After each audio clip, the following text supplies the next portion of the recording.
welcome to UK Versus.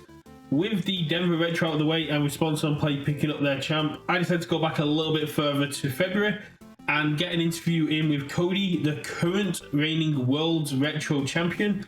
We're going to have a sit down and talk about the deck and about the state of Retro, as well as the improvements to Retro that Rochester have done, and talking a little bit about how new players can get into Retro. How are you doing, Cody? I'm pretty all right.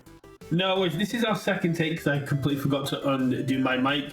I do, during the first take, you did say that Tam had already talked to you a little bit, but he was very busy. It was like a passing question. Basically, what he had asked me at that point, because he was IRL streaming with Tim Keefe, and just talking, and he had asked me if I was doing anything broken with Natalie, and I told him she wasn't doing anything broken. It was Colossus Titan attacks, or the thermal blast. Yeah, that was the thing that was being broken. Also, for reference, this is our second take, but I was playing the Natalie 2 off of Chaos. Yeah. So World Retro was a 5-round event with 30 plus players, and you were playing Natalie 2, and from the sounds of it, you were doing something very similar to the last Retro deck I played, which was Mina 1 Life, which was kind of going, I check Thermal Blast, I play Thermal Blast, it goes to Momentum, I play Merciless Master, I put Thermal Blast on top of my deck, I check Thermal Blast, I play Thermal Blast. Yeah, so the reason why I decided to play Natalie was when they printed a lot of these high difficulty attacks in Attack on Titan, it really started to get the gears going, because when Natalie 2 was first printed, hell, you can even throw up a few of her attacks back then. They were not that good. That's like 6 difficulty, 2 high 7, has a Natalie E. I couldn't remember or tell you. Like Oliver, like there was only one I could remember. I think it's called Heaven's Punishment. It's a 6 difficulty combo E. This attack is unblockable. And it's like not even that impressive. When you compare that with things like Colossal Detonation, Colossal Titan Attacks, Colossal Thermal Blast, these very maiden attacks that are very high damage that Natalie just gets to go, commit, get wrecked. Yeah, so attacks back when she was printed. Oh, sorry, it was Red Horizon 1 attacks. That's even worse. Heaven's Punishment, just put it up on the screen right there. So as time progressed, we saw the first one. This is how Grant Padley, I think, won his champion card in a while back. Was he used Natalie 2, and that was when Dragon Flare got printed.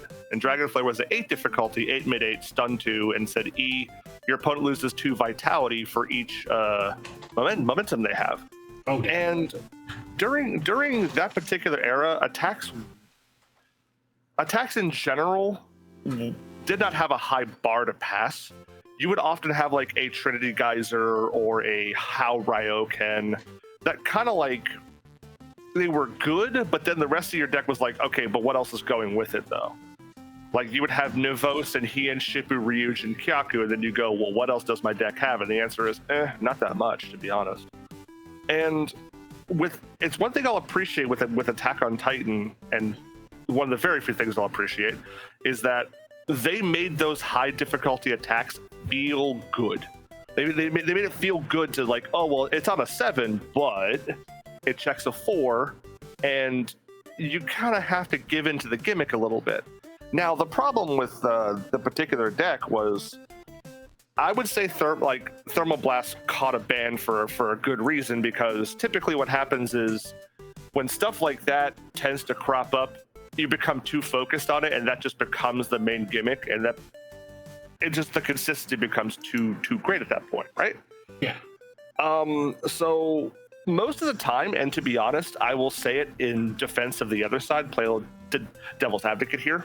I played Thermal Blast at least 2 or 3 times a game. I want you to guess how many times that card actually hit. Ooh, if you play it 2 or 3 times a game, yeah. I'm sorry, not game, match, like the whole thing. I'm going to say 1 out of 3 because it hit over a total of 5 rounds. It hit 2 times. So, not too bad, not the best. Well, also and yes, when it hits, it does ruin 13, which is pretty bad. But more often than not, I use that card to flip foundations than anything else. That's like the first thing that came to my mind when I played that card, because it wasn't the Colossal Thermoblast that killed them. It was the Ghost Thief Funeral behind it, or with the reduction in the card pool and the 2 Piercing Howls over there that helped do the kill and whatnot. It was more so just like since foundations are really strong in retro, like really strong in retro, it was more of a control piece. And the times that it did hit, it was like I was already kind of winning anyway. It was like a win more button. Yeah. But I can fully understand as to why they got rid of that card, because again, like I said, when something like that exists and you can create a consistency that's like a little too consistent, yeah, it becomes a problem. Same thing with Jin, right? The minute Jin sees that, it's like, oh man, that card's pretty goddamn awesome now, isn't it? Yeah, it's what we were talking to Sean yesterday on the podcast, and he basically saying the Rochester suspension list isn't designed to take fun away from other people. It's designed to allow other players to have fun and not be locked out of a game the entire game. So yeah, I appreciate everything that they've done, because like part of me feels like it may go away for a little while, but I think it's suspending something for a little bit and letting it breathe for a while, and then we go, okay, is the game good or worse off with it? And then you can go reassess it, right? It's what I appreciate about games with limited lists. It's like, okay, maybe after a while we can go, well, it's time and the sun is gone. Let's bring the boy back, right? Yeah. So to go over the matches, and I only really remember 4. I'm just anticipating my questions. I was going to ask about what was about the matches. So the first round was against Remulus. Now, mind you, Natali does not do anything flashy. Natali does not do anything that's like, oh man, I'm really gonna get you with this, huh? She plays mids and highs. Just like Stickman. Stickman, you're not gonna see any mids or highs. You're gonna see lows, and that's all you're gonna see. And I'll pull up this famous quote from Garrett Brett back from 2015, or maybe 2014. I'd forgotten, but it's his number 4 character card, where he's chasing off the snakes because his finals was against Snakeman, and he famously said, "I don't know how you got this far, but this is where you end." Because how do you it's not that how do you lose to Snakeman, it's like how'd you get this far, because your game plan's very transparent, right? So my first round was against Remulus, and Remulus has the ability to spawn a mid block. Just here it is. Here's a mid block. How you doing? So most of the time, so remember how I said those thermal blasts weren't hitting a lot? Yeah, they're not hitting. That's probably why it didn't hit most of the time. Unfortunately, this was a newer player the way I was seeing her play, it was a newer player who had not gotten to play the deck. So even while I'm not saying I held back, I burned the meter on the person, but I would make sure the player did the correct thing and say, hey, I'm not gonna beat you up. I want you to do the correct thing and show you how the deck actually plays. Yeah. And not necessarily like Sherpa her through it, but like give her the help point out the things and get the gears going, right? Yeah, you're not going to hand them the win, but at the same time, you're not going to let someone who's obviously new to the format and possibly the game have a bad experience and be turned off it by basically because they don't quite know everything that's going on. So you're like, this is what you should be doing. I'm not going to hand you the win, but I'm going to just help you a little bit so you can play your deck a little bit better in the next round. Oh yeah. After that, but even then, it's like, cool, the deck will still hard counter what I'm doing. I can't exactly prevent this. So every time I played the any of my decent mid attacks, I would just be feeding into Remless's thing. So next round, I don't actually remember this one, to be honest. I think it was a Burt 1. Burt 1. It was doing chaos stuff, but it did not proceed very well for that person, because I don't remember how it happened. Like, I genuinely, it was almost nondescript. I just remember who I played. Round 3 was another Remulus, but this was a person I had played in Swiss the previous day in the last chance qualifier. He had a greater understanding of the deck, and this was a good back and forth, like an actual, like, damn, this feels like good UFS or UVS right here. This like we're going blow for blow here. Now, mind you, I'm not playing a deck that just attacks and then just does nothing for the rest of my turn. If you actually pull up the list, and if you want to show them like the side of the screen, there's just a lot of stuff in the deck. Like there's Wall of Goros there's Cat Forces, there are 1 second, because I've already forgotten at this point, because I have poofer brain here. Last Ditch Gambles, Azure Nightmare. The actual big thing that really helped was the fact that Pennant Guard has a response on it. And people tend to forget what that response actually is. Pennant Guard, Art Commit, discard 1 block card. After your opponent plays an enhanced or responsibility printed on an action or an attack, cancel its effects. Nice. Yeah, that's pretty decent. This actually saved my ass more than you can imagine. Because, so the reason why I chose to play it off Chaos specifically rather than Evil or Fire, Evil would have given me Zealot Rush, which gives me another out to ready my character. Like, if you pull up, this is Zealot Rush, it's a champion card. That would give me another out to ready my character. But Key to Humanity's Freedom allowed me to build Pennant Guard on my opponent's turn, if it was in my discard pile, and try to stop like their big kill turn. Yeah, or you can just pop that, get in your Pennant Guard and go, okay, that big enhance you've been building up to ain't happening. Yeah, and this is what happened is against the Rebellious, I tied. Like that was the only time I took a loss the entire day, and losses like 1-1 obviously, but that was like, damn, that felt like some good UVS right there. Round 4 was against Akuma. Akuma 2-dot. That's the one that flips stuff in the card pool. And that's also where Pennant Guard really helped me out, because he would.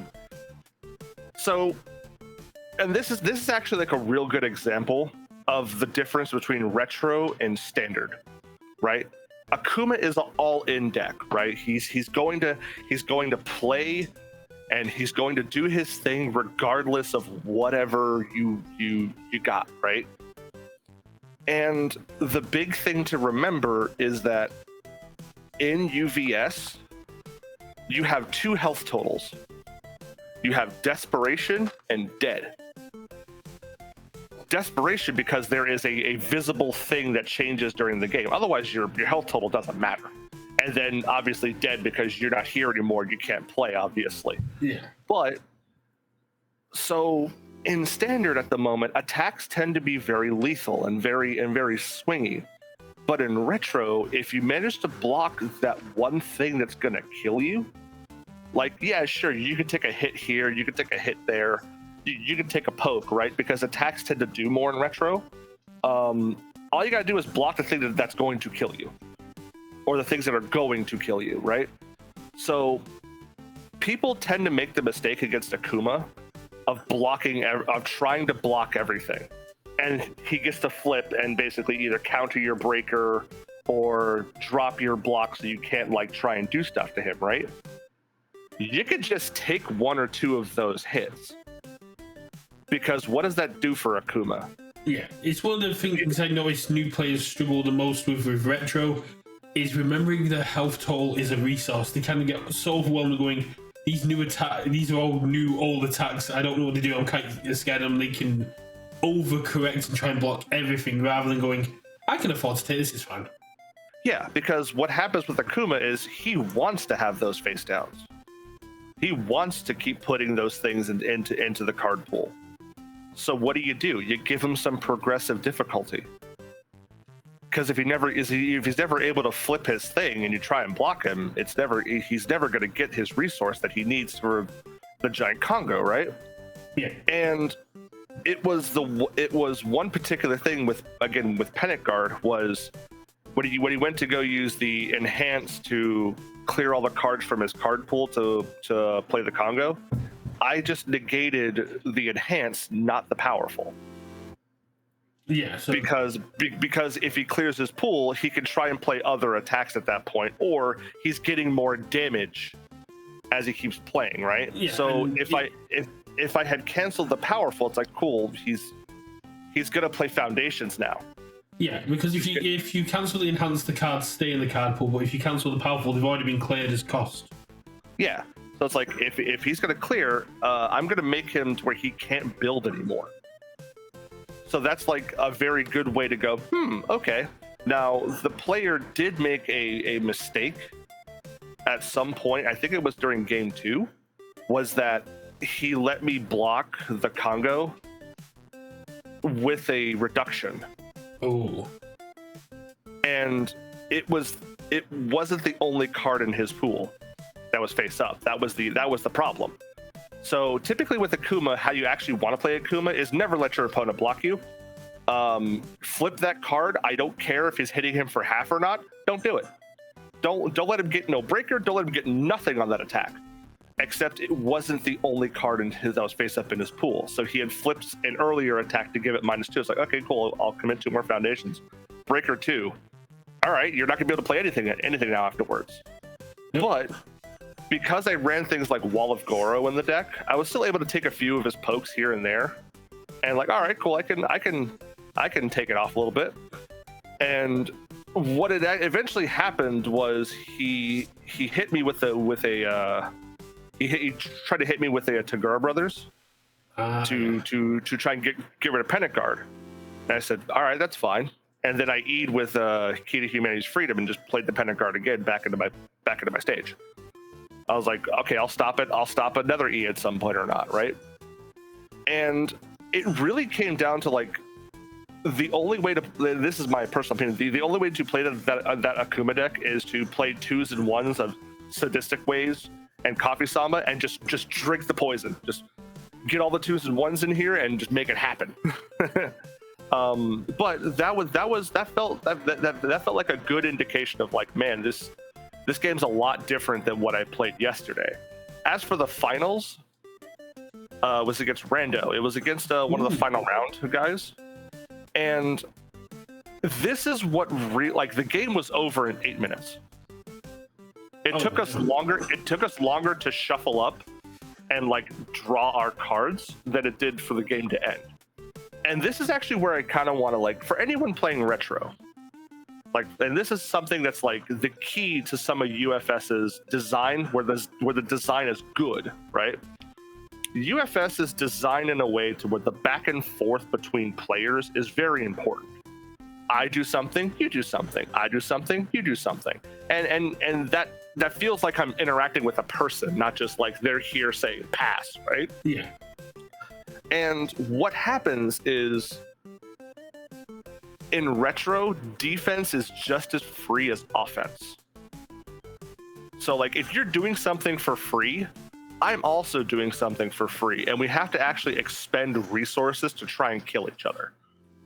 And like I said before in the previous match, if you block at that real good time, and like your opponent, then you try and trick your opponent into keep going in, you cause them to spend resources, and then when the comes back to your turn, you go, oh, their shields are down.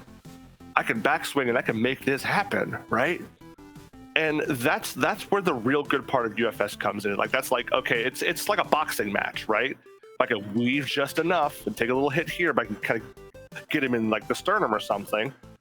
And that's actually the problem that came up in this match was we were kind of just running at each other as fast as possible, except the rando player was running as fast as he could, like, except I blocked the 1 or 2 times I could. Sure, I gave him some momentum. It didn't really matter because he couldn't block anything I was throwing at him at that point because he had expended all of his resources. He had no foundations at one point or another. And it's like he really tried to go in on stuff that didn't kill me. And you have to go. And this is where you kind of have to realize, as in the game, right? Is it going to kill your opponent? No. Then you probably shouldn't be doing it. Hold back a little bit, save those resources, hold those cards in your hand, build it up again. Not just go all in. That's just great advice for standard as well, though. There's a lot of times where players go, oh, my deck's aggressive, I should just go all in as much as I can, and then they get killed on the backswing. In retro, it's a lot more dangerous because, like you're saying, there's a lot more free stuff you can get away with, and if you give up all your defensive, it's like you're just letting your opponent go, oh, cool, I get to do all my broken things, and no one can stop me. Yeah, and especially also, and this is something I'll say with my chest as hard as I can. Reversals are good. Oh, reversals are good because I have one reversal in the deck. It's called Flash Lightning. It's a little 1 diff attack. Also, for people at home, this deck has 4 low blocks in it.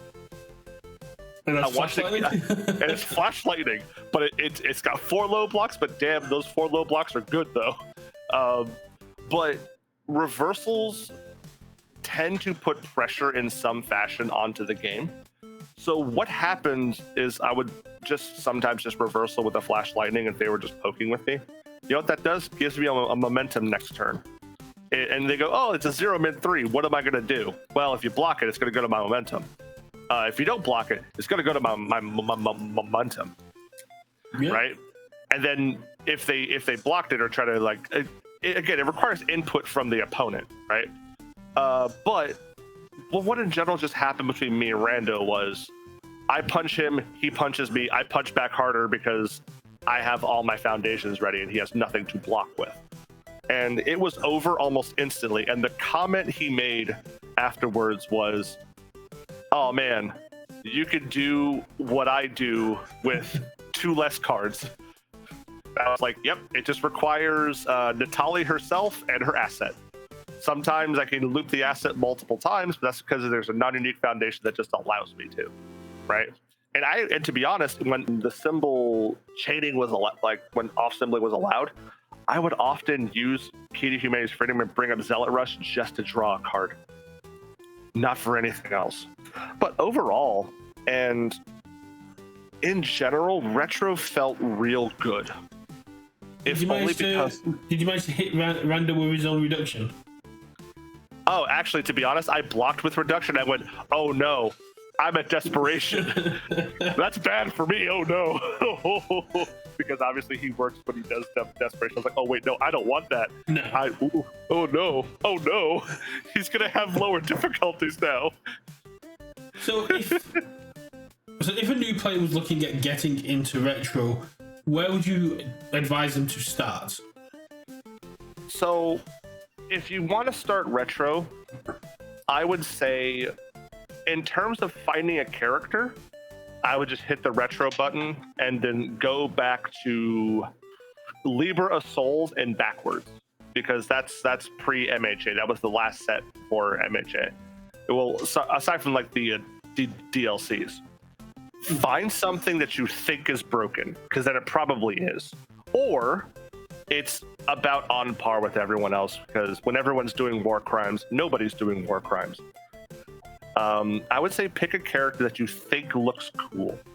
Go out of your comfort zone and look for something you find interesting. When you go to a retro event, don't pick something you've already played. Find something that you think looks neat, and maybe you might fall down a rabbit hole from there. That makes a lot of sense. We had Sean saying this, we had Sean a similar question, and his advice was a little bit different. He said to take the standard deck you've got now and basically look at retro cards that could improve it. That's also a good path, because obviously, like for me, deck building and finding fun things to do is the better experience. I come to games because I want to do fun shit. I want to find the weird interaction. I want to play a character that lets me play with somebody else, not just like I'm going to do something I know and it's old, reliable, and no, I want to pick a character that I think, what can we really do here, right? And if you want to start like bare bones, Sean is right. Pick something you know and slowly like ease yourself in. But I feel that a lot of people tend to stick with what's safe, and then your experience is kind of like curtailed at that point. Like you're still playing the same thing, except in a slightly different environment. Look what your character's doing and find another character that does it better, which is what I got a lot of, because I was talking with the Dobbers, who are like the Scottish retro experts. And I was just going, I can't wait to get a Vax'ildan deck and just go, I'm going to play multiple and just give them all a bunch of damage for stuff in Capel. And they literally went, hell yeah, there's someone who does it better. I'm like, okay, send me the list. It's like, that's the kind of thing. My experience with retro, I did exactly what you were saying. My first retro deck, I bought a retro eBay lot, went for it, found some cool characters. They went, yeah, those are alpha characters. You can't have them on. Oh, no. Oh, Mature looks cool. No, Mature is banned as hell. Like, can I play Vega? And like, yes, Vega's fine. I was like, cool. Vega looks fun. Vega says my opponent doesn't get to do stuff, and if they do, I get to stop them doing stuff further down the line. Let's play Vega. Yeah, because like the thing about retro, and like I look at the same way I look at Commander versus Standard and Magic. Is like, I want to do something fun. There's such a big pool of cards here. I could find some kind of war crime I could do here that's probably not as bad as most people might think, because if I'm doing this, someone's doing something worse over there. I guarantee it. And to be honest, I kind of went into the event going, I'm going to play a Red Horizon character. If only because like there is a bit of like a personal investment there. I am the guy who does the stuff for Red Horizon. I'm the guy who writes the story and whatnot. Yeah. And unfortunately, Red Horizon characters aren't exactly that good. They are products of their time. Even back then, a lot of them weren't playable. So like if I didn't pick Natali, I would have picked probably Mei-Lian. If only because that's like the second runner-up character, because that's a character that actually wants to stack its second version and start with the first version. And she has Order, and Order gets access to most of the good, if not all of the good gauge stuff. It's Order and Evil, I think, have like the best gauge stuff. And you get access to a lot of things like the tape swing and these attacks that say, oh, even from completely boxed hat, like the pseudo throws that always deal damage. Yeah, and at the low cost of reveal the same card in your hand twice. Oh boy. Like, and even then, that also gives that particular character goes, well, I draw cards, but if I stack my other character, I can always hold those two cards in my hand and keep drawing cards from my other version. Then you go, but the other version kind of suffers from, it doesn't draw on face. Oh, wait, hold on. The first one can just mulligan their hand if they want to. Oh man, that's real good. And like that's what I mean by like you can find something real neat and go, oh wait, hold on, there's something here. Yeah, and I mean, I know about being locked into a character for a while after I talked with Dabby, and then last year I was like, I'm going to play Dabby retro. I'm going to find a way to make it work. And I read his abilities. I was like, hold on a second. Not one of those abilities says my turn. And I had a great thing at Nottingham where we sit down for retro. I play Dabby and they go, oh, you play Dabby? Yeah. And so they launched the first attack. They do the enhance and I go, first enhance, my attack gets +3 damage. And the eyes just go really wide and they go, oh no. Reversals don't really matter because they're only like 3 damage. Yeah, what if there was 6? Yeah, I wonder if it kept happening. Like you played like 2 attacks and go, oh, you're gonna play that third one? Yeah, so you're gonna keep going. It's like, oh yeah. I've got +6 to my next attack. Do you want to keep going? And I kind of don't want to. No, I don't want to. and that's so to go back entirely is that the only thing I think that deck, Natalia anyway, one of the answers has always has been dealt with already, which is thermal blast. But I assure you, I'll just pick like unexpected outcomes. The 9 difficulty, 10 mid, 8 that rips a card from your hand. I'll just pick that instead, whatever. But the thing that really upped the consistency of that deck is something that it already had, which is Feral Shriek.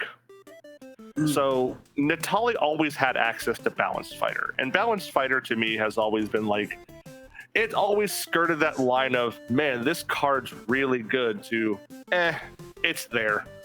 And it kind of just helps certain characters who have discard costs like recoup a little bit that in case they whiff, right? And adding Feral Shriek to that deck really showed that that deck should not have another copy of Balanced Fighter in that deck. Yeah, having 8 copies of discard, draw a card on symbols, and then you just also get to do that because it's an enhanced, and say your turn, you just get to keep doing it. Yeah, and that is the only thing I can say is like, there are certain effects in the game that we look at and go, we probably shouldn't do that. But Natalia was already doing Balanced Fighter in her ability for almost a decade and a half now. And that's fine. But then you had 2 of them and you go, interesting, yes. Yeah. And that was the only... It's one of those things I've been saying, that we kind of need to ditch the spiritual reprints and just start doing reprints. Because there's only so many times you can print a 1 diff 5 control that says flip, draw a card, until one retro counter is going to have 40 foundations that say flip, draw a card, and it's going to be busted as hell.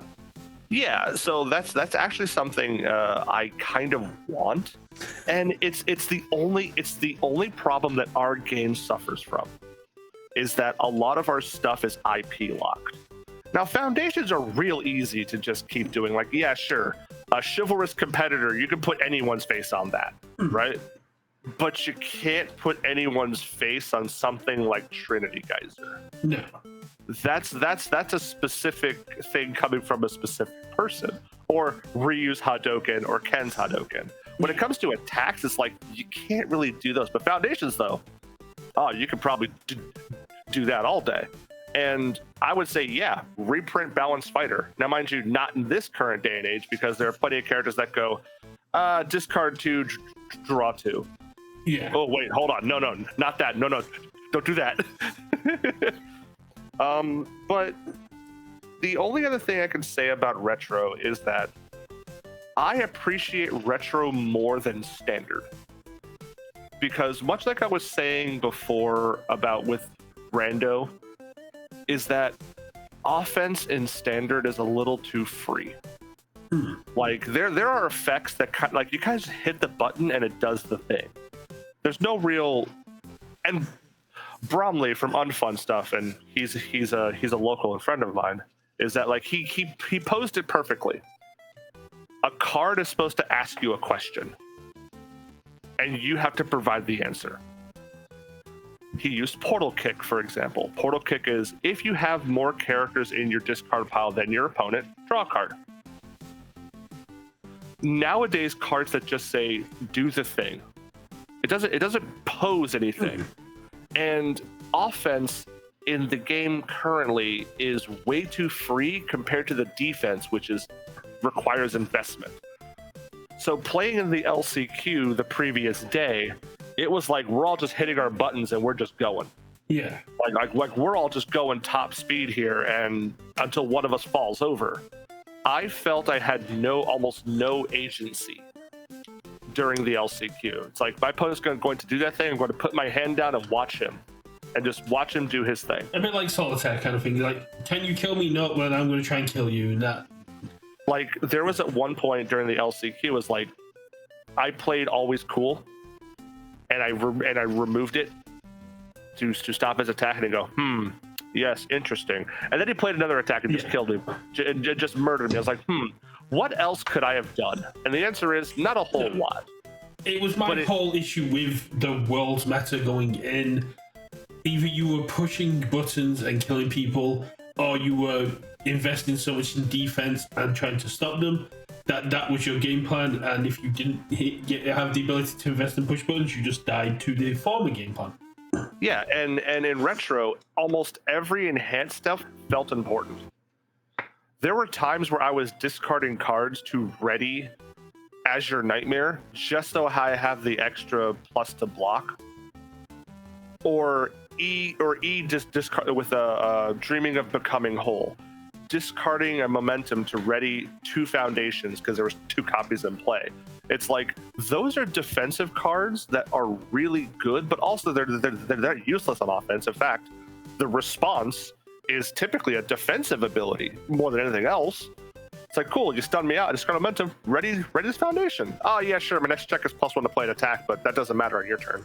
Well, let's look at cards that were reprinted and then banned that were mid or even not seen as playable at their time in retro and in standard, with things like One with Nature and Mob Strike. One with Nature was considered to be too slow and not worth the time during standard, I believe, and then it got banned in the code version of the game because it was too free.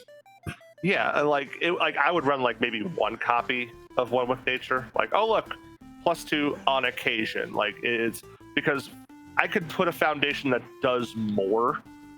And then yeah, you look at Mob Strike, and Mob Strike's like in standard, it was okay. It wasn't terrible. It wasn't offensive.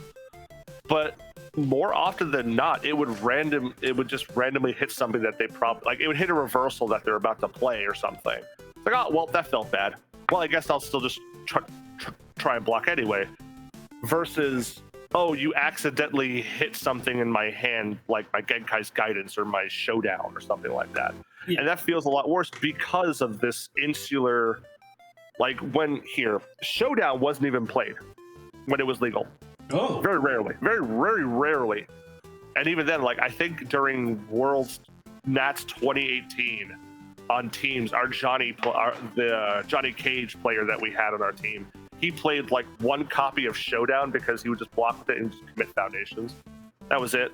And he used it because he was afraid of bang, not because he was using it as a block. Because when you bang a character like a 5-hander like Johnny, that kind of curtails his entire ability to defend himself. So he was using Showdown to negate bang. That makes a lot of sense. So are there any retro sets or any older sets you'd like to see come back and get the standard treatment? So there's 2 answers to this. One is like something that's never going to happen, and something that's probably likely. Ooh. So the thing that's never going to happen is Tides of Vengeance for Red Horizon 2. But obviously, with the particular situation and how that all folded out, don't ever expect that thing to ever come back again. But whatever. But as for an actual set, to be honest, I actually would like Bebop 1 or Yu Yu Hakusho 1. Ooh. Because to be honest, Bebop, for everyone who might have a controversial opinion or a cold take of Bebop really took the game and bent it over sideways, you're mostly correct. But the thing is that it bent the game sideways because it was such a genuine shift in how the game was played. It was like MHA set 1 and 2. We only had those 2 sets, so the game felt very, very stifling. But once it was able to breathe a little bit and we got set 3, 4, and 5, I was like, okay, actually, yeah, look at what we got going on here. But I think cards in Bebop 1 really, now mind you, again, we can't have things like Twinkle Murdoch, obviously. I was going to say, do you reprint Punch and Judy and Cowboy Andy, or do you let them stay in the hall? Well, Cowboy Andy was in the DLC. He could rot in hell. I don't care. That is quite literally how you not make a character, because that character just becomes the best user of those symbols. But at Twinkle Murdoch, no, obviously we can't have that. As for the set, I'm more referring to like what the set was trying to do. And this is actually something I can bring up because it's something we've talked about in general, is that I'm okay with symbols going underrepresented, but not gone entirely. Yeah. Now, mind you, I'm moving my hands in the air as if like there was a camera here. Yeah, like we've got the minute where we haven't really seen good since Girl Power, and we haven't seen good and evil. Good, well, we've seen them on cards, but we haven't seen them get the representation they deserve. And hopefully, TMNT will and Guilty Gear will strive will. Hopefully so. I can always cross my fingers. But Bebop in general, it was the all symbol, and I want to say the order. No, not order. It was all in something else. It was two symbols that went underrepresented, but that didn't mean that they were gone. There was a lot of water in that set, but that's fine. There was only one set before Attack on Titan that featured just didn't have a symbol in it. It was Red Horizon 1. Ooh. Because at the time, Fire had so much between Tekken 5, or it was Tekken 5, and Soul Calibur 5. Yes, wait, 4 or 5. Yeah, whatever. But between those two sets, Fire had so much it was suffocating. Shadow War, Tekken, and Soul Calibur. Those had good Fire cards, right? And the only time the Fire symbol shows up in Red Horizon 1 is on the effect of You Are Not Alone. Ooh. And it's only because it says, commit, this Chaos, Life, and Fire attack gets -3 speed. And that's the only reference to Fire within the entire set. In Red Horizon, that's the only time it shows up. So with next year being the 20th anniversary of Universus UFS throughout history, we could see a Cowboy Bebop reprint, or even Cowboy Bebop 2 to get that kind of spotlight going, like with Yu Yu. I would actually like that a lot, because a lot of those cards in that set were used until they rotated, and they did. I don't think they actually rotated, because I think between Bebop to Libra, I think was 10 sets. Yeah, that's fair. I mean, I think Sean was saying Libra is a great starting point for new players to get on as well. Libra post all bans, because I will say Libra is a cool set as we see it now, not when we saw it as released. Because in Libra, now mind you, I will say Libra is good for a lot of its commons and uncommons, but don't go looking into Libra trying to hit those ultra rares, because I believe it is Downward Spiral,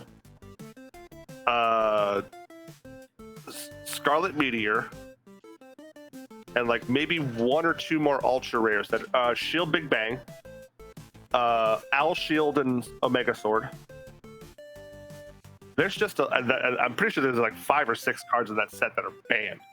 Oh, and yeah. a lot of them are in the ultra rare slot. It's like, it is a good place to start, but don't get mad when you pull some of those cards and they're not they ain't legal. I got a box of it from Worlds, and I'm starting to regret my purchase.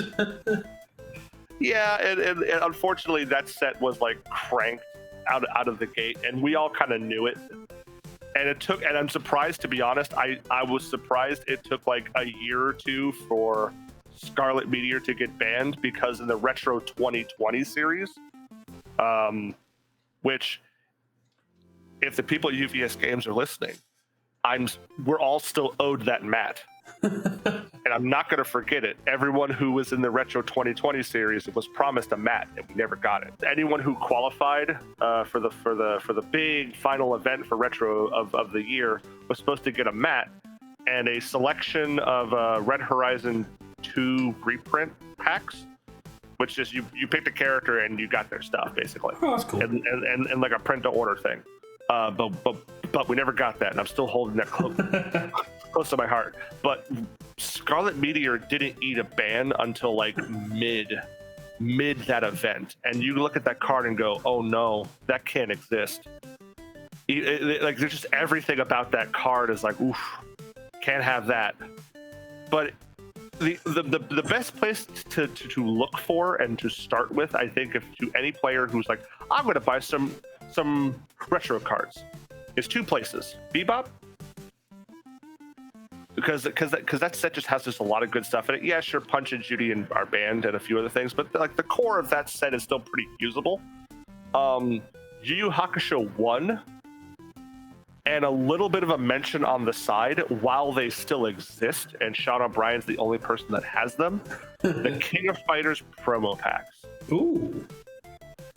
Now, they have one or two of those cards that are banned in there. I think it's Clandestine Research. I think it's still banned. But a lot of those cards are like, damn, those will go somewhere. And you can look at those cards and go, that's going to go somewhere. I just know it. I have to remember that for next time. I've got a Yu Yu Hakusho box that I still need to open. I've got half of what I'm giving away. And yeah, I've opened a couple of those original Yu Yu Hakusho books, and I look at things like Voice of Reason. I'm like, why isn't this just in every deck ever? Yeah, like the commons and uncommons of Yu Yu Hakusho are like, damn, Keiko's Aid, that's real good. Damn, Voice of Reason, that's real good. Mob Strike, that's pretty good. Shotgun, hey, look at that. Oh, ooh. And it's an 80 card set. Over there. It's an 80 card set, so when you open a box, you walk away with pretty much all the commons and uncommons you need. It's just the rares and the ultras that are a little bit harder to get hold of. Like, damn, Sword Get Longer is pretty. Like, it's almost like the selection of reprints that was in Yu Yu Hakusho 2. That's kind of indicative to how good that set was. And with the new open deck list that we've now got in the rules, Koenma's Task is very powerful, and getting some foiled ones is going to be very cool. Oh yeah, and that was a change that they announced today. Is like you get 3 minutes to look at your opponent's deck list. Now the purist in me, like the old boy at heart, I go, why would I need to look at my opponent's deck? Yeah. Why would I need that information? Wait a minute, hold on. I get to look at my opponent's deck? It's like someone telling you something so strange and foreign, and you just don't do a double take and go, wait, hold on, you said what now? Yeah, I know they did it at Denver. My only issue with Denver was the fact they announced it before round one. It wasn't like a premeditated decision. Oh boy, if you think that's bad, how about changing how Infinity works pre-nationals and changing how reversal works before round? I heard about that. I heard they changed the wording of reversal like before round one of them, and someone was like, my entire deck doesn't work now. It was so reversal used to be reveal this card from your hand, then do a thing. But what it was trying to what basically Jason tried to do was make playing the attack as a part of the cost. So when you played something like Shouoken and you blocked what you played Shouoken, it's a Sakura card. Put it up on the side here, I guess. That would cause the card to go into the transition zone first. It would go into the card pool, attempt to be played, transition zone, back in. Unfortunately, Shouoken blocked all of that from happening. So basically, you could not play a reversal. Again, this is an antiquated version of the rules. Yeah. If it doesn't make sense, I assure you, it didn't make sense to us either. We kind of just accepted it as it was back then. But what that kind of did was it stopped. Shouoken was supposed to stop reversal entirely. Now it's like when they made the change, it was like, okay, so Shouoken stops like one or two things, not like a blanket thing. Basically, reversal was play the attack as a cost instead. That was all. But changing Infinity is also a story for someone of it references one person, and that one person was real mad about that. So Infinity used to be before MHA and before 2017. Infinity was when you played the card, you had to declare what symbols it had. Ooh. That's why Infinity always has 3 symbols on it rather than 1. Like look at Alleyway Ambush, right? Yeah. Why did it have 3 Infinity symbols? Well, when you played the card, you had to decide what each of the symbols were. Or sorry, when it became live, you tried to play it. And this was when a older player kind of in his trollish nature was like, if you don't declare these symbols on Fatality when you play it, I'm going to call a judge on you, and we're gonna have problems. What?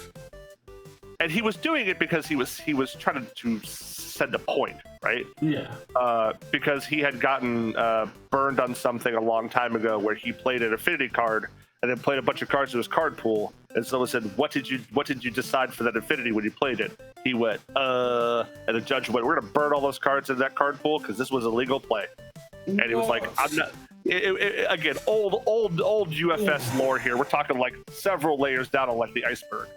And yeah, the minute the event started, Jason picked up the microphone on the speaker and says, "Hey, Infinity says you now have all 12 symbols," and you can tell the tone in his voice was like, "I didn't want to have to deal with this, and I don't want to have to deal with this at all." But anyway, so basically, Bearded Titan works as the 2016 Infinity rules. Infinity Titan was the minute you reveal it, you say this is the symbol that he has. Yeah, so the Bearded Titan, that bit you pick a symbol and build around it, and that's kind of the 2016 Infinity rules of this is what the Infinity symbol is for this character. Yeah, it was a carryover from an older time in which it slowly became irrelevant as time went. That's all. But I apologize for rambling on that. Feel free to edit all that out if you want to. It's fine. So, with the suspensions of Thermal Blast for Natalie, are you going to be just changing up? Or are you going to be going for a completely different character? To be honest, I've already gone to a different character. It was more so, okay, I've done it. I now am going to use up my time to play something else interesting, because why would I marry myself to just one deck, right? Currently in the retro area, I have Melian 2 built, and I have let me pull up, because I always like to name my decks funny things. Like almost all my stuff in retro. I think I named my Vega deck. My Vega deck I took to the first Worlds was, I think, the Vega bus is coming. So it is skinless chicken breast. We're referring to Dobby in retro because he ain't got no skin. Dobby the 1? tallest Dobby, the one that makes your opponent make a check. Oh, Dobby 3, nice. Yeah, and tallest Soul Calibur character. And that was real funny if you want to think about it. Who is the tallest Soul Calibur character? I've opened the set. I don't know them by height. I'm sure the characters have their height on them. Old cards, not the new ones. But it's Astaroth at 6'5" or something like that. He is everyone in Soul Calibur is like manless. Yeah, I'm pretty sure one of the players in the UK is built Astaroth for last year. He's 6'4". He is the tallest Soul Calibur character. That's insane. But yeah, well, wrap up here. This is amazing to get like a lot of the deep lore, find out a lot more about retro. I think 2025 is shaping up to be a great year of retro, with things like Cowboy Bebop being on the Redemption Star, Rochester making a good push from it. I know some of the UK singles vendors are looking to pick up retro as well. Because Sean does God's work. Sean is like a saint to me. Like he is doing everything he can to make the game enjoyable for everyone. Oh, I mean, the Dobbers over here, last year we did a retro event, and if you just showed up, you got a kind of character pack, like what you were saying with the retro event you guys did, where you could get a bespoke one. I played retro, and I walked away with like a pile of Mortal Kombat cards all around one character. Oh shit, that's awesome. Yeah, the Dobbers want to push retro over here, and they've even got kind of card slinging, where you go up against Michael Murray, who most new heads only see as the best judge in the UK, whereas old heads go, "That's Michael Murray, one of the best players in the UK. That's my man. That's my boy." If you beat his retro deck, you get to keep it. Oh, that's pretty sick. Yeah, he has a pile deck that he's built to basically go, if you can beat this deck, you get to walk away with it. Oh, that sounds wonderful. Yeah, it's absolutely great. The Dobbers, like, just similar to Sean, doing God's work, getting retro out there, pushing retro to become a lot more mainstream, and trying to make it a lot more accessible for new players, because it is scary having what, 15 years of decks and cards to kind of catch up on, and not quite know what everything does, and it can be quite daunting. So things like, of course. yeah, things like the Rochester suspension list make it more accessible and make it more fun. And having this attitude from players and judges of, we're not going to judge you for misplays, just have fun playing retro. Yeah, like that's always the thing, is you want people to have options. You want people to just play and have fun. And it's always something I've seen, like I have visually watched it happen in front of my face. Is that when Dallas 2023, I saw somebody walk up to the legendary Wolf counter and buy 4 copies of Team Psycho Soldier. Just walk up and just say, I asked him, how much did you pay for that? Like I looked at him, was like, how much? He's like, a lot. And I was like, are we talking 500? Jeez. It was more. I know Sean bought 8 copies of Trinity Geyser at Wolves this year. Oh yeah.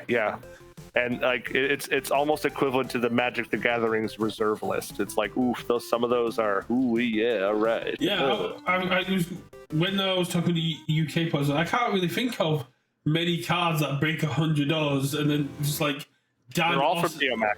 And They're then all from Neomax. And then you got Dan Austin, another great old head, who's just like, yeah, Trinity Guys is like $250 to $500 depending on where you look. Like, damn. Yeah. It's like, I shuffle this into a deck. Please don't. When you come my deck, can I ripple shuffle it? Do you want to get punched in the face? Yeah, you do not touch it. As you pull out a knife and just like you stab their hand, like, you're not touching this. My opponent wants to cut my deck. I'm going to concede. Why? Because you're not touching those cards. Yeah, I use Coin Task to search your deck for something. I concede. You are not touching my cards. So that's actually came up in the chat on the Discord. If you're not comfortable with your opponent touching your deck, you can get a judge to do it for them.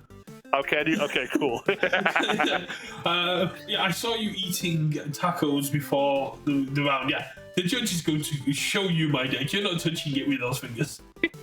But anyway, this whole thing was mostly on a lark. I really didn't think someone would actually talk to me about any of this stuff. Oh, I'll talk to anyone about anything with this aspect of this game. Yeah, is there anywhere that people can find you in content? I have been writing the Red Horizon story since 2016 when I first started with Jason. And if you ever want to read about Red Horizon and go, hey, who are these characters? What are these cards? What are we doing here? I have written the first volume, which is a full book. I don't want to say unfortunately, but the book will always be free to read. It is in a Google Doc drive, because until both me and Jason decide, because I don't own the IP, Jason does, and until we both decide what it is, the story will always be free to read. And I can just give you the link or show you the Facebook group if you want to link it there. I always post updates about everything. But if you ever thought about what is Red Horizon, well, there's a whole book that you can read. But I can just give you a few links there to put down there if you want to in the description. That sounds absolutely awesome. And once I've done my Critical Role catch up, I think I've got 32 episodes left to do campaign 2. I mean, you say that, but I started with episode 1 of campaign 1 in October. Oh, okay, all right, okay. So you're making I'm making incredible progress. I might hit you up today, and we might get you back on for like a little story time with Cody, where we can find out. Oh sure. I can ramble about that for hours. Sounds absolutely perfect. But I'll let you get off. I'm gonna go get ready for bed, because like you said, we weren't expecting to go an hour. Absolutely pleasure to have you here, my friend. And if you ever have anything you want to talk about or get some like content out there for the community, let me know, and I'm happy to have you back. Okie dokie. You have a wonderful day, man. All right. You too, my friend. Catch you in a bit.